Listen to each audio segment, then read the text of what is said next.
Welcome back to my Road to Marvel's Black Widow series. This week we're in week 5, which means we're talking about Captain America, the first Avenger. I personally don't like to call it that. Personally, I call it Captain America, the first Captain America movie.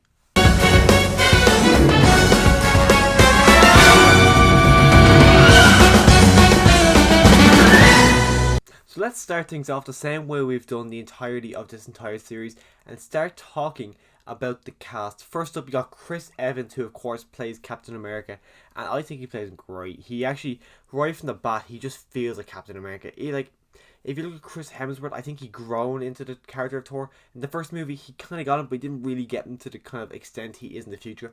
But straight off the bat, I think Chris Evans does a fantastic job of playing Steve Rogers. I really enjoy his character, even the transformation scene.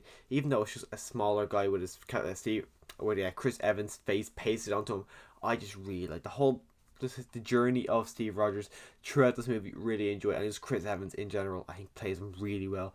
You also got the villain, who of course is Hugo Weaving, who actually I got to meet Hugo Weaving a few years back. He was marketing this movie called Black 47. He came here to Ireland's Forbidden Planet, and I got to meet him for free, which is pretty cool. I was the only one there. I looked around.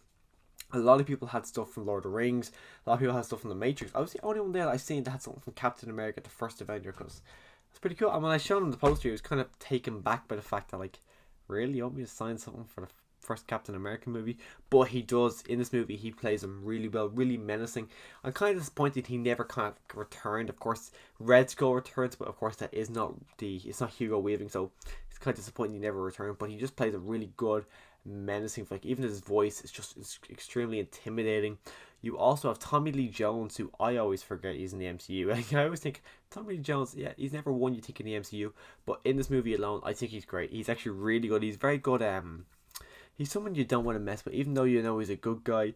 He's not a guy you'd mess with. I just think he plays that really well. Of course, you do have the love interest in Hayley Atwell playing Peggy Carter, and I've always been a fan of Peggy Carter, but since I haven't seen this movie in a few years, I forgot how much of a fan of Peggy Carter. Like after watching this, I do want to go back and actually watch the Peggy Carter TV series, and that's been something on my mind for a while. Like, oh, I should really go back and watch that. But after watching this movie, I actually really do want to go back and watch that TV series now, because I've seen season 1. I never seen season 2 for some reason. I don't know why, but that's kind of it's a good bit of fresh air at this stage, because so far throughout the series I've been actually kind of giving out about the love interests, not really enjoying them. But Hayley Atwell as Peggy Carter, I actually really enjoyed her character as Peggy Carter. Also, the other one, we got Sebastian Stan as Bucky.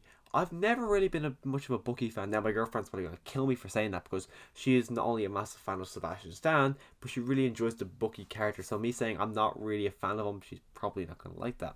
But the character, yeah, I always just kind of thought he was always second fiddle to Captain America. He's really much of a background character. That's why I'm really excited to see what happens within Falcon and the Winter Soldier, just to see not only him but also Falcon be able to step out of like this kind of the background of Captain America and become their own characters, because they've always just kind of felt like afterthoughts to me.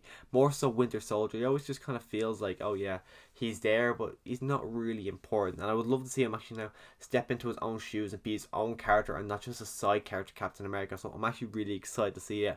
Also, I don't know the actor's name, but the guy who plays Howard Stark, I think he plays him really well. He feels like Tony Stark's father. He seems like Tony Stark's father at such a much younger age, really obnoxious, especially the scene at the start when we first get introduced to him and he's kissing the girls. He really does feel like a younger version of Tony Stark, and I just think he does play him really well. And all of the Captain America stuff, like pre-Super Soldier Serum, is really good. Of course, you got the iconic line from Captain America at this stage, that "I can do this all day" line, when he's in the back of the cinema and that fight, and then Bucky comes up. I love all that. I love the line. I love how he picks up the top of the trash can using it as a shield. I just think it's a great foreshadowing of what's going to happen to him, and also I just think it's a great character story. See, even when he was a little guy, he does want to fight, and then like we continue on, he does get chosen for the program to see where it's going to go. We see him get the flag, which I just think it's a genius way of thinking. Like, you don't have to climb it, you could just take the thing down. The fact that no one thought of that, I think they said 17 years. I think it's kind of funny that Steve Rogers, just to show how much of, like, he is obviously the guy they need, that he was the only one being able to take down the flag. Really enjoyed a lot as well. The grenade, the one he's sacrificing himself for the grenade, thinking it's real, all just heroic moment, and he just really proves to not only the audience but also to everyone in the movie that, oh yeah, he is the guy we need to become Captain America. And then we get the sequence of him actually physically becoming Captain America. The whole sequence, like getting strapped up, getting the needles and all that. I really enjoyed it. You actually get to see the guy die who actually created the serum. Then you get that pretty interesting sequence when he goes chasing him again, uses a car as a shield. Just kind of letting us know, like, oh yeah, this guy's quite fond of shields. Continuing on, the guy actually kills himself. He goes in the water. All of it. I just think it's a pretty interesting and kind of an intriguing chase sequence. But then that does follow it up with him becoming a poster boy for World War II and the Americans stopping him. But I like that sequence. That song, I've kind of found myself listening to that in work every now and again.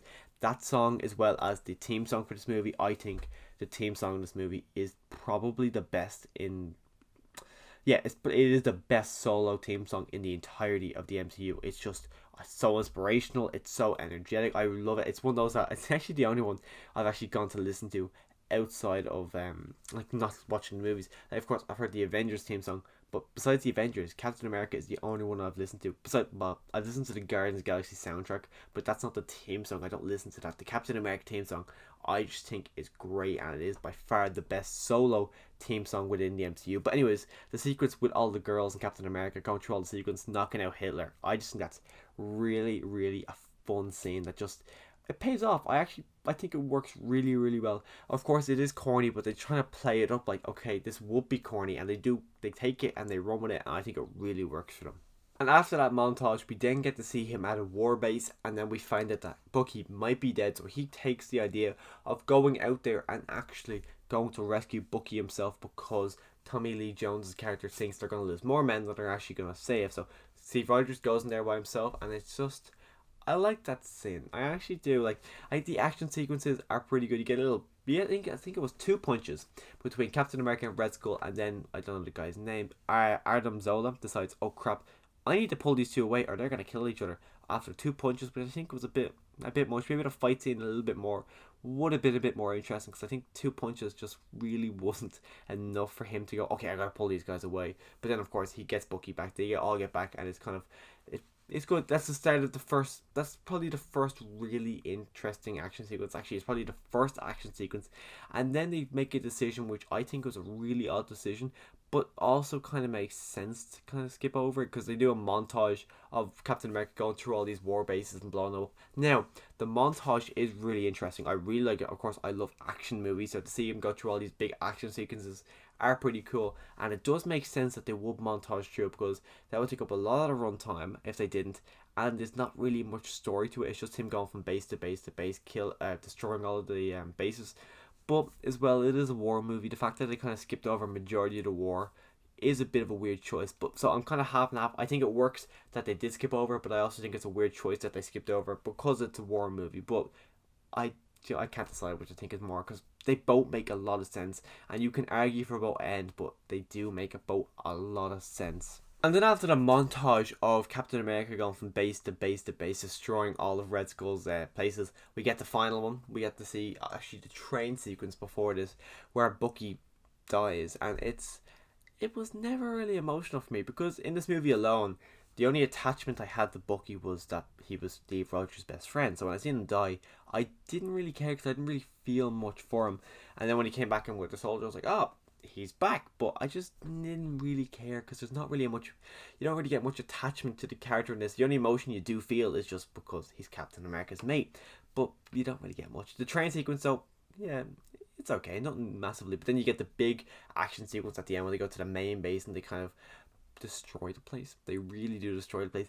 And as well, that's interesting enough. Nothing really, not a lot of action. It's just more people just shooting back and forth, which it was kind of not really as good as you would like to think. But then they get in the plane, and then the plane was actually pretty cool. You get Captain America, like, literally going outside the plane on these little tiny little planes, fighting Hydra agents. One guy gets literally pushed into the propeller and ripped to shreds, and then him and Red Skull have a little bit of a back and forth again, and then the Tesseract, of course, takes the Red Skull away. And then the question was being asked for like 7 years, going, what happened to him? What happened to him, I think, makes sense, but it's also kind of weird. I hope he comes back. I really hope we get to see the Red Skull again back on Earth doing all this menacing Hydra stuff. I hope that it's not the end of the Red Skull, because I think In Infinity War, I really liked it, but in Endgame, I was like, oh, really? We're here again? So I really hope we do get to see the Red Skull kind of being more like the Red Skull rather than whatever he was in Infinity War and Endgame, because I like the character. I would like to see more of him, even if it's just Ross Marquand doing doing the voice again. I don't care. I don't care if Hugo Weaving doesn't want to come back. He kind of moaned a good bit about it. So if he doesn't want to be there, let someone who does want to be there. Let Ross Marquand do the roles to Red Skull, because I couldn't really tell the first time. I didn't know it was him, so I wouldn't really mind if they got Ross Marquand to return to do the Red Skull, because I would really like to see more of him.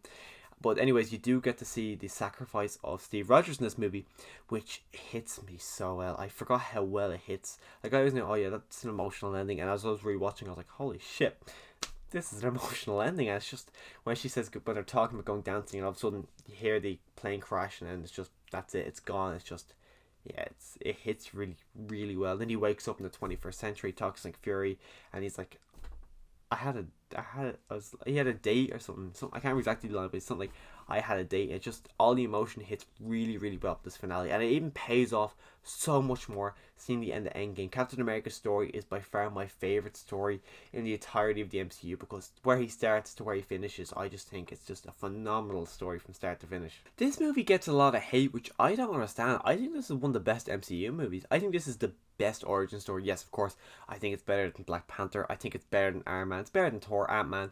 I think this is by far the best MCU origin movie. I just think it's really fun. Being in a different time period is really fun as well, to get to see that, as well as get the introduction of Steve Rogers, which is one of my favourite MCU characters, and the way it's played as well, Chris Evans. I just really enjoy all that, so I don't understand why some people don't really like it. People say it's slow, which I kind of disagree with. This is just over 2 hours. I think it was like 2 hours 4 minutes, and it breezed through. It felt like I just put it on and it was over, because the movie just keeps going. It doesn't stop. Of course, you do have the montages throughout the movie, which does speed up the process a bit more, but I don't understand the complaint that people say this movie's too slow and not an awful lot happens, because I think it's a really quick paced, really fun movie, and it's by far the best origin story in the MCU. I can get people saying Iron Man is, Black Panther is, but for me, this is the best, and that's not including Guardians of the Galaxy. I don't consider that an origin story movie, because it's a group of people.